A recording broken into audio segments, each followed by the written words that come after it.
Hello, everyone. Welcome. I'm the Book of Eli. So we've been recording for 2 hours, and the mic we selected was wrong. So we have to record all over again. Okay. So, how did we start the last? Right. Hello, everybody. Welcome back to the Book of Eli. And today, I'm the Book of Eli. He's not the. I'm the Book of Eli. Okay. So, as I said in my past video, you might be wondering something. What you're wondering, I don't know. I don't care. But guess what? I'm going to tell you what you should be wondering. Beethoven, he was popular, I think. What you're probably wondering, I don't want to do this. Who cares if it was tangy? Excuse me? Tingy, man, Tingy? who cares? Who cares, though? Who's Tingy? I don't want to. Who cares, though, if it was from that mic? Oh, the mic. No. No. Okay, no, let's just hear it. Let's hear it and then judge. No, but I didn't hear it. Noah? Pull up. Noah? Pull it Noah? Okay, let me at least hear it. Let me at least hear it. Okay, nonetheless, Beethoven, he's the deaf one, probably. Chuck Berry, he doesn't like deaf people, probably. So, you know, Chuck Berry wrote a song talking to a deaf guy. I can't hear him, but, you know, and he's dead. He cut off half of his ear, not half of it, all of his ear. Beethoven didn't cut off his ear. Yeah, his full ear. Beethoven cut off his ear. You were saying it, he cut off his, it's Vincent van Gogh. I said he was deaf. I never said Mike Tyson fought Beethoven. What? Mike Tyson bit off a guy's ear. What? You don't know? No. Mike Tyson bit a man's ear off in the ring. Off topic again. Okay, whatever. Chuck Berry wrote a song to a deaf guy, and he's dead, so you know. He must have been really listening closely. Deaf and dead. Dude, are you deaf when you die? Like, if heaven exists, when you're in heaven, are you still deaf? No, because who knows? I mean, Christians are weird. No offense to Mr. R that starts with R and then ends with Exnick. Is he Christian? He might be. He might be listening. No, he's Jewish, but he still believes in heaven. So, but if you believe in heaven, that doesn't make you Christian. Yeah, I know. I'm saying he's Jewish. Yeah. So he believes in heaven, though. Yes. So do we know any Christian people? Yeah, Isaac. Oh, yeah, that's right. But he's not that Christian because he swears. Like, Satan loves Isaac. Yeah. Probably. Again, off topic! Cut this out. Chuck Berry wrote a song to a deaf man who's dead. And he was saying, "Oi, you schlub, get over here. Let's get in the ring and let's have a few, Fights. They fought because... Was I a bit... go up to the mic again.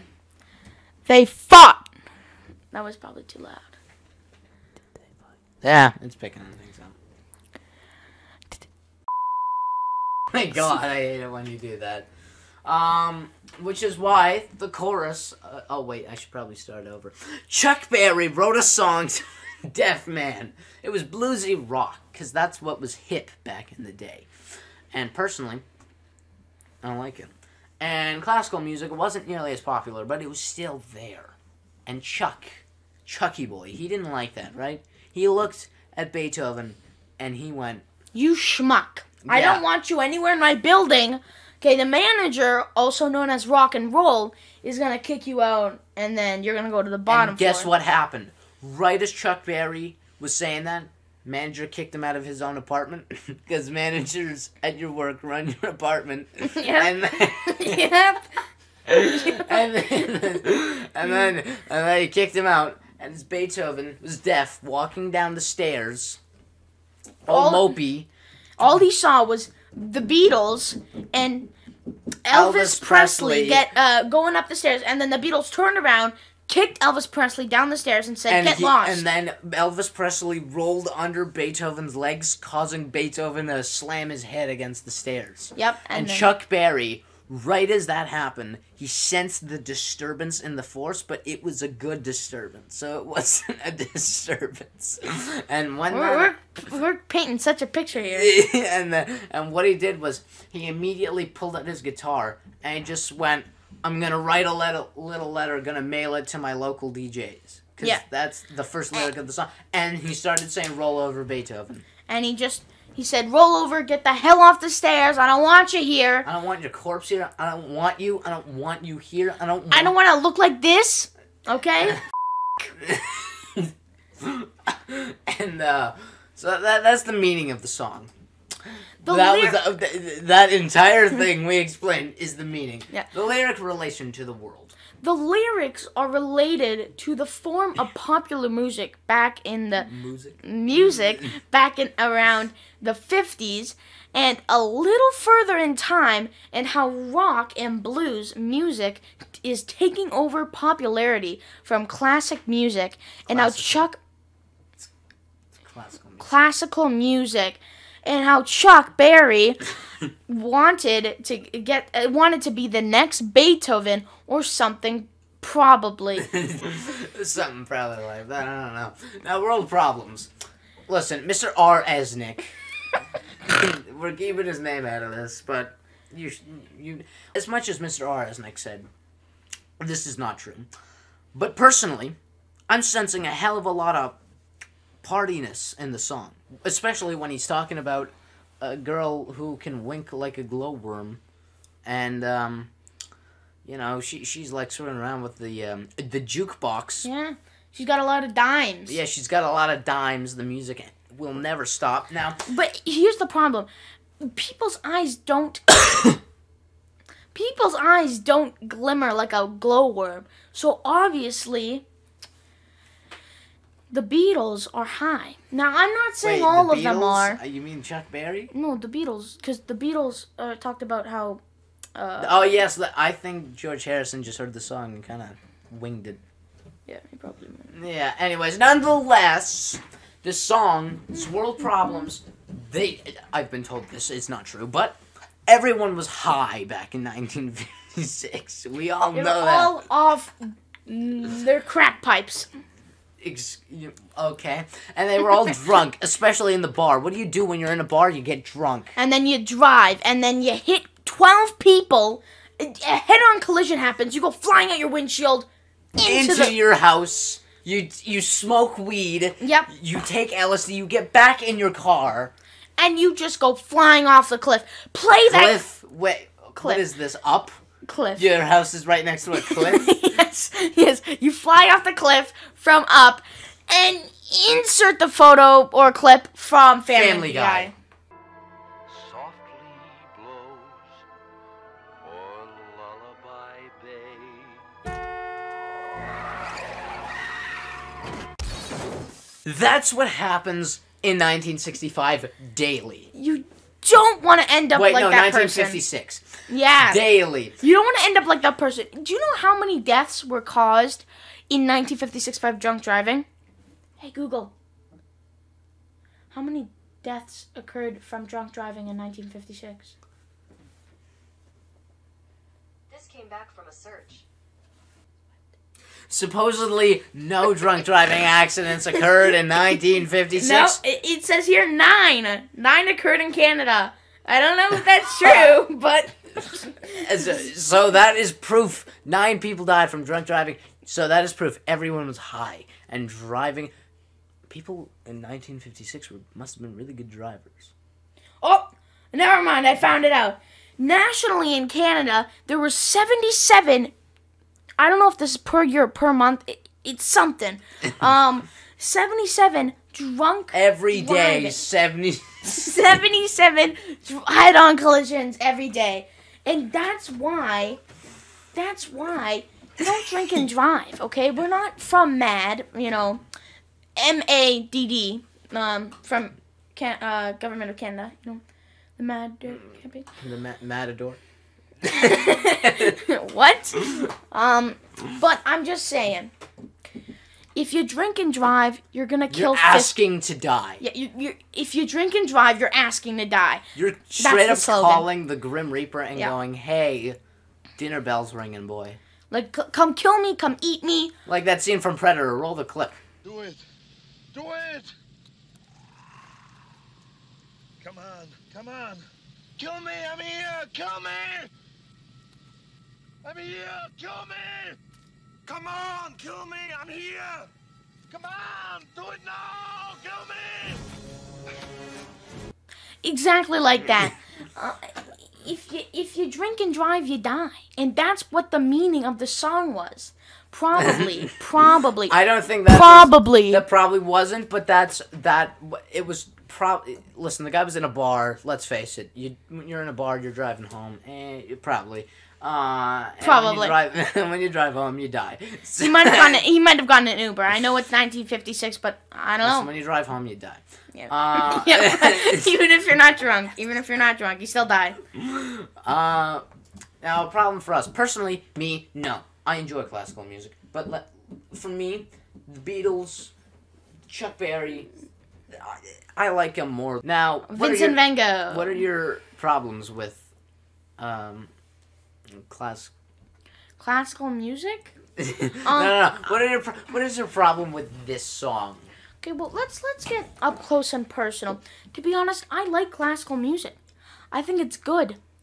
And I think that this song was being too cocky by saying, we're going to take over classical music. Like, I think it's taking it a step too far, because there are some real big fans of classical music that, love it and think if you disrespect it, you should, get dug 6 feet into the ground.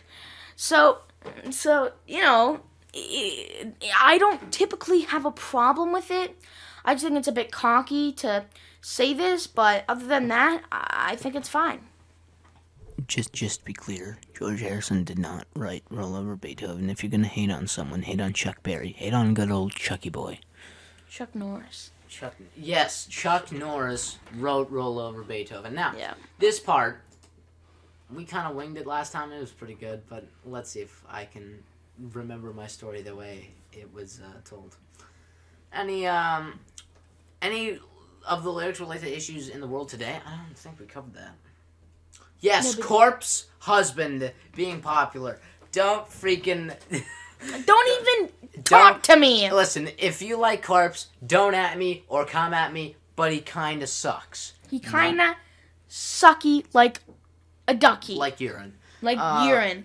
I'm not. I'm gonna leave the species of urine out of that, but urine. Choke me like you hate me, but you love me. Low key wanna date me when you me. Urine. Just human urine. The lyrics. Okay, so I know you had a story. Didn't really relate to this, but did the lyrics relate to your personal life and challenges that you faced?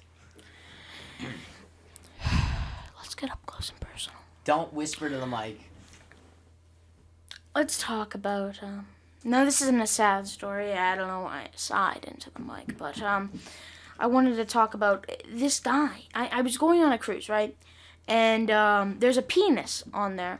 And he would play the piano so beautifully, so majestically. Now, his eyes didn't sparkle like a glowworm, but it definitely did inspire me to play piano and learn it. I didn't do it, but still, it inspired me. It hit the fields. Now, one important subject after those three amazing stories. After those three amazing, I will shank you directly in the mouth. After those three very important stories. Two.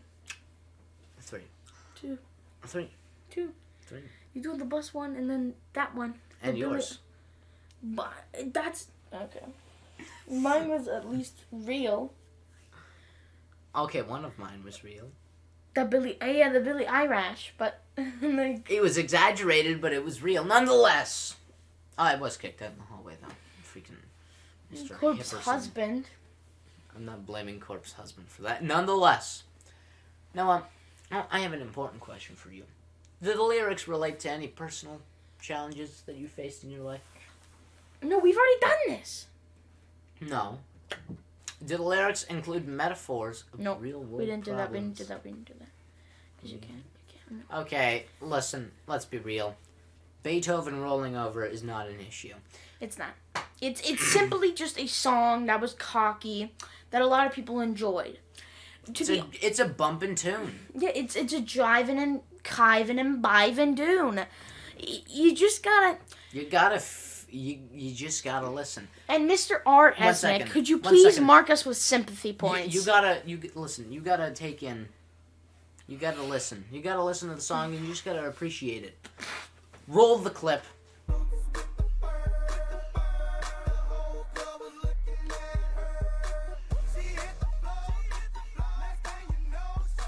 See, this is the good part, Pecker. It's when the job gets fun. Ask, and you shall receive. All right. You play ball, we play ball. I know you want the goodies. Welcome to the goodie room. And to be honest, I don't see a problem with just enjoying it. Mr. Art Esnick, I think that you should mark us with sympathy points. We tried. We really tried. We did. We spent 3 hours 2 hours? 2 hours recording trying. And then it failed. And so this is even more effort. Plus, I'm gonna have to edit all this. So we took 2 hours out of our life. Yeah. And actually, 4. To make this, we tried. Look, I don't know really what to push this to the 10-minute mark. I think we made it. We might have. I think we did, but listen, we gotta add some stuff. Oh, major events. Yes, exactly. So, major events that happened. Some famous people who died in the 1960s were as the following: H.L. McCain, A.A. Milne. A lot of A's for no reason. Conan Mack, Elpidio Carino. we butchered that. Irene Gelato Kuro, Hilram Bingham. Bingham, What an unfortunate name to have. Thomas J. Watson, Jackson Pollock. Beelin Lugson, Billy Bishop. Billy Now, Bishop. you might be wondering, what was the top song of 1956? And I will say, it's Key Syria, whatever will be. It was written by, I can't tell you to save my life. One moment. 1 second. Written by the one and only Doris Day, who wrote Q Syria, whatever will be. Will be. Written in 1956 in the U.S. Yeah. Beautiful country that place is. And the second on the charts is Fats Domino's Fats Domino's Blueberry Hill, written in America. And I tell you, Belgium loved it. June 1976, 10 weeks, they loved it. This is kind of like a Watch Much video. Number 3, we have Elvis Presley's Hound Dog. I remember listening to this. I think I enjoyed it. I don't remember. Released in 1956 in the U.S. U.S. Billboard at number 1 in August 1956 for 28 weeks. Wow. Damn. It's in the Grammy Hall of Fame in 1988. That's when it got in. And, yeah. And the other 3 are also Elvis. Mind telling me the number 4. The fourth one happens to be Elvis Presley's Heartbreak Hotel, written in 1956, and in America, U.S. Billboard number 1 in March 1956 for 27 straight weeks. And the other one is Don't Be Cruel, also by Elvis Presley. In the U.S., as usual, because his humana is from the U.S. And it was in the U.S. Billboards at number 1 in August 1956, just to be clear, for 27 weeks. U.S. Cash Box 1 August. Okay. Got. Okay. Now,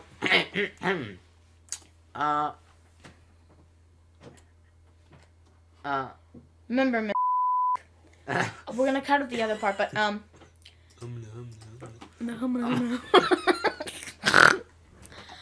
Okay, wait 1 second. Wait. Shh. Remember to mark us with sympathy points. We tried. We really tried. You hopefully got a few giggles in there. Like I did when I was making the original, not the non-original, but you know, some it was eventful, but you know, it was much better the first time. Humana. Thank you very much. Thank you very much. Well, thank you. Well, you know, we tried. It was much better the first time. Please be kind. Please. Just sympathy points all the way. You were one of our best teachers, Mr. R. Esnick. And listen, I hope if you are in the music class, or if not, and you're just watching it, I hope you learned something. And not only did I hope you learned something, I hope you enjoyed it. I hope you loved it, and I hope you straight up just gobbled it down with joy. I hope you like, share, and subscribe, and turn notifications on for the next video. Now, thank you very much so much for watching. Homer. So, I saw this guy at a bus stop. I was walking home from school, and I wanted to take the bus, because why not? And there was this man, high as a kite by the looks of it, my assumption. And he looked at me and said, "Hey, kid, what are your thoughts on Beethoven?" I go, I like him, but, like, I like other guys, you know? Like, he's deaf and all, but that's not the reason why I don't like him. And he immediately retaliated with saying that he's not deaf. You know who's deaf. And I said, well, he is deaf, but who? Who are you going to say? And he looks at me with a straight face. And he says, Elton John. And I looked at him, I said, what? Elton John's not deaf? What are you going on about? And he says, Elton John can't sing to save his life. He talks like a mouse. What and the f***? I know. And so I looked at him, I said, oi, Wait, mate. can I swear? Yeah.